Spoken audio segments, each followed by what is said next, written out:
Exclusive remix by TCS Senol Motihari.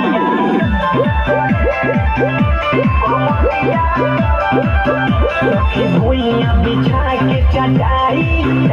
में कोडिल रात में खटाई हम कहने की देहिया कटाता तो बोली हले ऊपर में उठाई भूइयां बिछा के चटाई में कोडिल रात में खटाई हम कहने की देहिया कटाता तो बोली हले ऊपर में उठाई Happy getting up, नहीं होगा भी करे जब होगा भी करे कमरिया बड़ा भी करे जब मोरा भी करे कमरिया बड़ा भी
करे